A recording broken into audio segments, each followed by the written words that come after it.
Tak ako život a báseň sa nehodnotí podľa veku, ale podľa obsahu. Splnil sa môj 20-ročný sen o fakulte, ktorá má vzniknúť teda 1. roku 2024. Vychádza zo 66-ročnej tradície katedry telesnej výchovy a športu a táto nám vlastne ponúka možnosť obzrieť sa v čase a bilancovať úsilie všetkých tých, ktorí stáli pri jej zrode. Predchádzajúce roky sú dôkazom, že dobrá myšlienka, vytrvalo hájená ľuďmi jej oddanými, môže aj cez nepriazeň doby pretrvať. Od prvopočiatku sme verili myšlienke vybudovať v systéme vysokoškolského vzdelávania v Banskej Bystrici prosperujúce pracovisko vzdelávania telovýchovných odborníkov. Patria k nim ľudia, ktorí katedru založili a budovali. Medzi najvýraznejšie osobnosti katedry patril jej prvý profesor Jaroslav Starší. Myslím si, že naše pracovisko, ktoré už takmer 7-10 ročí sa rozvíja v tej oblasti telovýchovy a následne aj v tej športovej problematike, si naozaj zaslúži, aby v stredoslovenskom regióne vznikla fakulta, ktorá je zameraná na telesnú výchovu, šport a zdravie. Preto sme už niekoľko rokov vyvíjali snaženie, ktoré malo smerovať k tomu, aby takáto inštitúcia v Banskej Bystrici vznikla. Dostali sme veľkú podporu od rektorátu, od samosprávy a teda od všetkých ľudí, ktorí majú čo do toho povedať.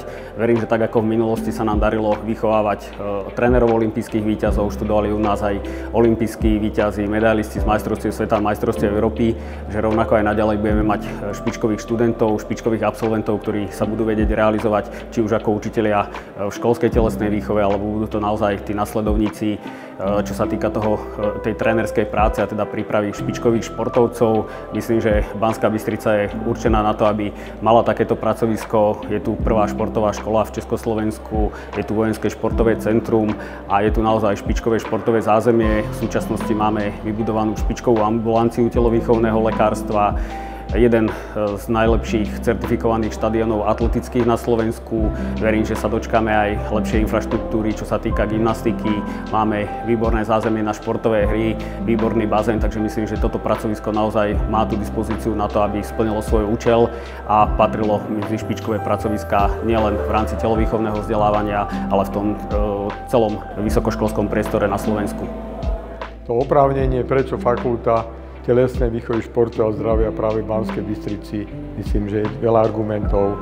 Je tu vojenské športové centrum Dukla, je tu stredná športová škola, je tu veľa klubov, veľa organizácií športových, ktoré môžu s nami spolupracovať a v súčasnosti už aj spolupracujú. Myslím, že nám budú viac menej aj nám pomocní v tom, aby fakulta sa rozvíjala dopredu smerom taký, aký chceme. Ako fakulta chceme vytvárať nové študijné programy, okrem tradičných, ktoré máme v učiteľstve a pedagogických vedách, príprava učiteľov od 1. stupňa, 2. stupňa a strednej školy a tradičného trénerstva v rôznych špecializáciách by sme chceli teda otvárať aj študijné programy vo vedách o športe, kde tie nožnice sú viacej roztvorené, viac možností. Ako fakulta budeme mať teda viac možností, športová fyzioterapia napríklad, príprava v silových zložkách, výživa v športe a tak ďalej a tak ďalej. Vznikom Fakulty telesnej výchovy, športu a zdravia sa završila etapa mnohých generácií našich kolegov, pedagógov, ktorí zakladali toto pracovisko v minulosti. Myslím, že toto bude veľmi výrazný a pozitívny milník pre také ďalšie generácie, ktoré nastúpia aj po nás. Keď som začal ako študent študovať na tomto pracovisku, očarila ma komunita odborníkov, ktorí boli mojimi učiteľmi, ale zároveň komunita študentského života. Verím, že naša nová fakulta bude nielen tradicionalistická, ale bude ľudí spájať a bude budovať komunitu. Komunitu mesta, komunitu odborníkov, komunitu spoločnosti. Verím, že mnohé projekty pôjdu za rámec našej bežnej odbornosti a budú spájať ľudí, ktorí majú ten šport radi a ktorí v ňom vidia svoju prítomnosť. Ja naozaj sa teším aj, že tie ďalšie generácie, ktoré sa budú stávať súčasťou práve tejto našej komunity, budú z toho ťažiť a odrazia sa do toho ďalšieho života možno tak, ako ja, keďže naozaj môžem povedať, že to bola pre mňa asi tá najlepšia voľba, to najlepšie rozhodnutie, ktoré som spravil. Tak sen sa stal skutočnosťou.